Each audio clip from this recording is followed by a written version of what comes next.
The suspect who shot and killed prominent American conservative commentator Charlie Kirk has been caught. He is 22-year-old Tyler Robinson from Utah, a college junior who once received the presidential scholarship at Utah State University. According to reports, it was his father who recognized him in the surveillance footage released by FBI and made the difficult decision to turn in his own son, helping law enforcement bring him to justice. Hello, everyone. Welcome to The Perspective with Cathy Zhang. The shocking assassination of 31-year-old youth leader Charlie Kirk has shaken the nation. The fact that the suspect is a young college student has raised even more questions.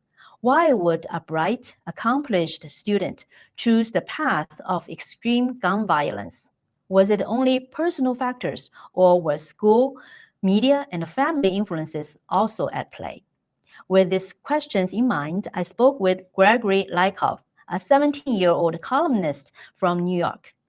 Gregory once met Charlie Kirk in person and even considered him a mentor who changed the course of his life. As a member of the younger generation himself, how does Gregory view the suspect's motives and the deeper issues behind this tragedy? I first met Gregory at a public event related to the New York City mayoral election. At just 17, he already stands out with sharp thinking and strong communication skills, a background shaped in part by his parents and family who grew up in the former Soviet Union, giving him a unique perspective on socialism and communism that few of his peers share. Even more remarkably, Gregory was once considered a failing student, struggling for years with reading and writing. Today, however, he has become one of the youngest national columnists, contributing regularly to major outlets including the Wall Street Journal, the New York Post, The Hill, Reason Magazine, and many more. He frequently appears on national TV shows such as Fox and Friends, The Epoch Times, Real America's Voice, Newsmax, as well as dozens of podcasts and the media platforms. Gregory Lyakhov is quickly emerging as a rising voice in American and international political commentary. But we will save his personal journey for the next episode. So if you haven't yet subscribed to my channel, The Perspective with Cathy Zhang, take a couple of seconds to click subscribe and turn on the bell so you won't miss it.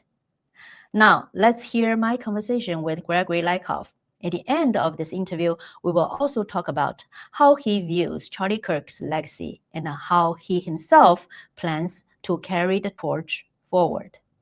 As of this morning, the suspect is caught, is in custody. He is a young person, only 22 years old. So when you heard about the news, what's your thought? Yeah, definitely. So first, I want to commend the family for turning him in. I believe it was either a family member, family friend, but someone very close to him. And of course, it's very difficult to turn in someone that you deeply care about. So they did the right thing there. And it's wonderful that they took action on this. And finally, someone can be brought to justice for doing this heinous crime. But it's very important that he's only 22. And the reason I say that is because he is a young college student who even got a scholarship to go to college. It was a presidential scholarship worth over $32,000.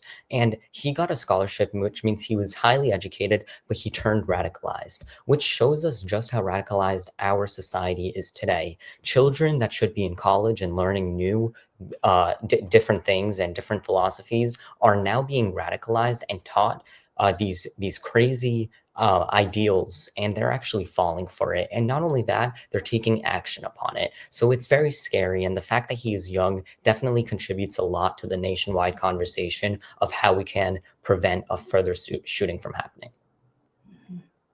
Yeah, and the fact that, Charlie Kirk is a young person, right? And he grew up from like only 18 years old to start Turning Point USA, to encourage and also put into action to actually talk to those young people who might have different political sense, understanding from him, and to have a public discuss and debate. However, this young person actually, turned his disagreement into gun violence. Why exactly, it happened like that?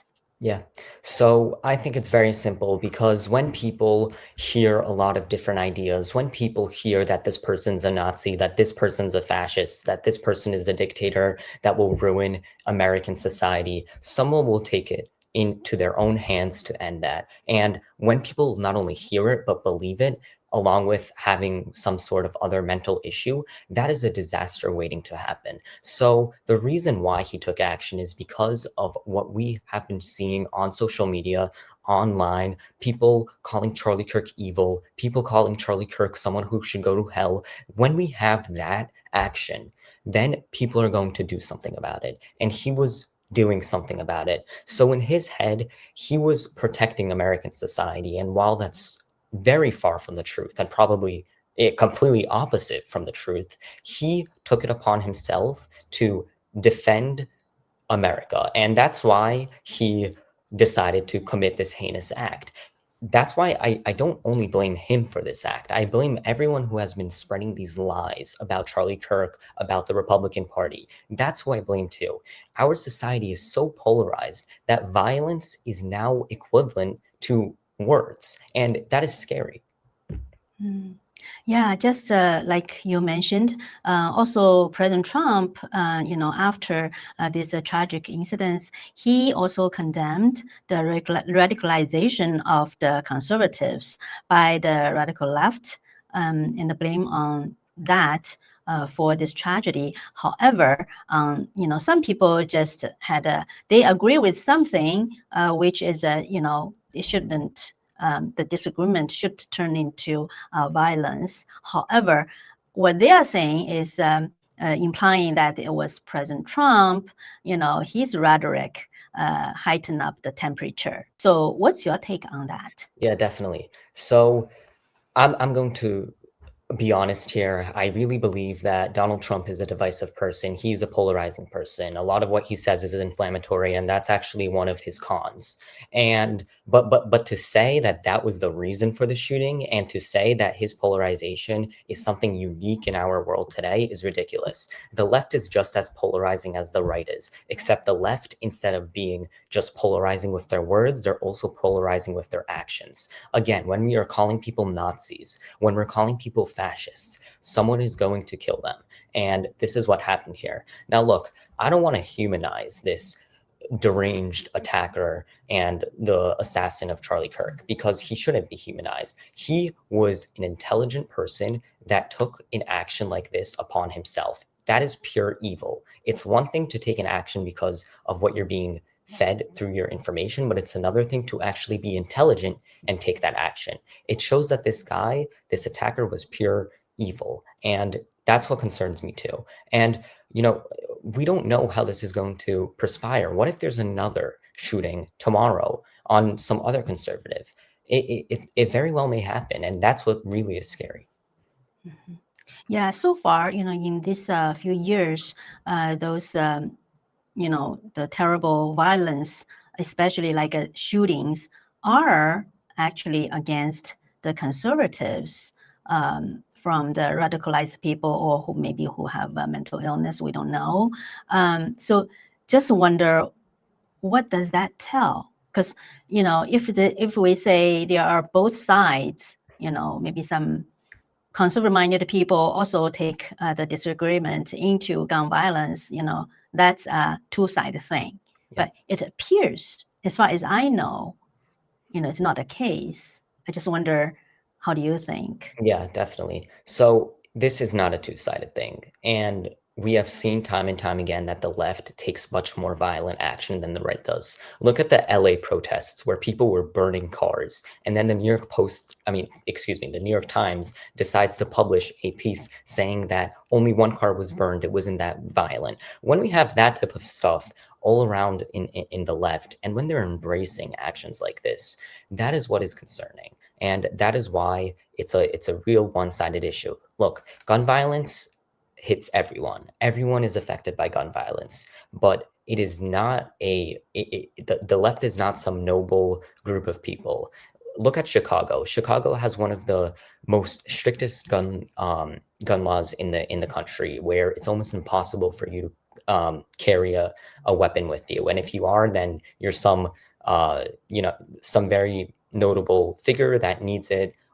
It's a real life or death situation. But Chicago still has a crime rate and a murder rate that is 5 times higher than New York City. So saying that this is just because of gun laws and gun protection is not true. Gun laws do not help these cases. It has been proven time and time again. And for the left to say that it is, or for the left to say that they are the solution, is just false. Mm-hmm. Yeah. So could I take it as like, although, when people debating or, just expressing, there could be maybe taken as extreme words, but that doesn't equal to violence. Yes, exactly. You can be extreme, and Charlie Kirk was inflammatory. Charlie Kirk had a lot of language that he used, a lot of debate strategies that he used that, yes, pissed off the other side and made the other side upset. That is not a reason, though, to kill anyone. That just shows that he was good at what he does, and that's the truth. Charlie Kirk was one of the best debaters in our society today, and he wasn't the smartest person in the world, but he did know how to control a crowd, how to control a conversation. That's why he's so admirable, and that's why I want to be just like him. Yeah, talking about that, actually, I watched an interview he just did one day before he was assassinated, and he actually expressed interest in coming to New York to maybe join one of those walkaway events or other public debating events with another media person, saying, he would love to come if there's opportunity to have such a kind of debate about the upcoming New York mayoral election. So, you were involved in that. So just wonder, when you hear about, what he planned to do, what's your thought? It's really scary, because the truth is that this could have happened in New York. If Charlie Kirk went to New York, the same exact situation could have happened. And that's what's scary. These debates, these open air debates, are not safe anymore. And we need to do something about that. So when we see stuff like assassination attempts happen, or even real assassinations happen, it scares every conservative commentator, because the truth is that the possibility of getting shot and killed while debating or in a speech right now is higher than it was ever before. And that's what scares me personally. So it's, wonderful to hear that Charlie Kirk wanted to do more in the New York mayoral election. And I hope that other conservative commentators take his spot. I hope that people are talking about it more than they were, 2 weeks ago. But at the end of the day, we need as much action here as possible. And I don't know if speeches are the best way anymore, because it's just so dangerous. Mm-hmm. To wrap up, what about this news of this young person, right? Took Charlie Kirk's life. And what do you think? What's the healing process for our society? Yeah. The healing process is to make sure that his message is never lost, ever. And that's what I want to do. I want to take the torch and continue the helping the younger generation in its mission to continue and preserve the thoughts and ideals of Charlie Kirk. That's what I want to do, and that's what everyone should want to do. On top of that, we as a society must come to an end with this polarization. We must stop calling people Nazis. We must stop this fascism from taking place. And that is what every individual can do, whether you're on the left, whether you're on the right. We need to do that as a society. Yeah, just a follow-up question. When people, like, especially not including young people, even some older adults, when people like say called President Trump a dictator, or some other conservatives a dictator, and that they actually take it seriously. So to me, people like me came from a dictatorship country, and your parents, right, would probably won't agree with that. But why do you think, people in this country, in the United States, took so easily, or they don't really understand the concept of dictatorship? Exactly. It's because of what Donald Trump symbolizes. Trump symbolizes a change in American society where people can actually speak their minds, where people aren't afraid to be unpolitically correct or any of these other concepts. And that's what he symbolized. So his presence scares others. His presence makes others feel uncomfortable because he actually speaks his mind. And that's why people have been calling him dictators.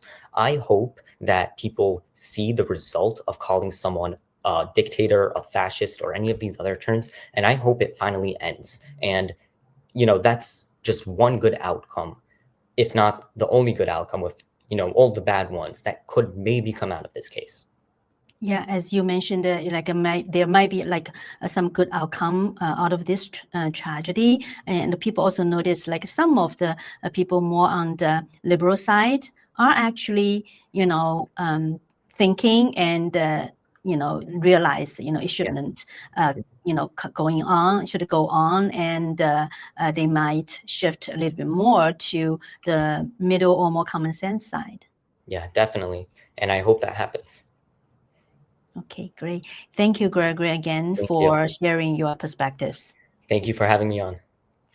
Although Charlie Kirk's life was cut short at just 31, Gregory's story shows us that his spirit lives on. That spirit not only changed Gregory's life, but is also inspiring a new generation of young Americans. In today's America, however, division and conflicts remains. But perhaps, as Charlie often reminds people, we can choose dialogue over hatred and choose debate instead of violence. So, what do you think? In this time of polarization, can Americans still choose, like Charlie did, the path of reason and the civil discourse? If you believe the answer is yes, type 1 in the comments. If you believe the answer is no, type 2. And feel free to share more of your thoughts. This is Perspective with Cathy Zhang. Thank you for watching, and I will see you next time.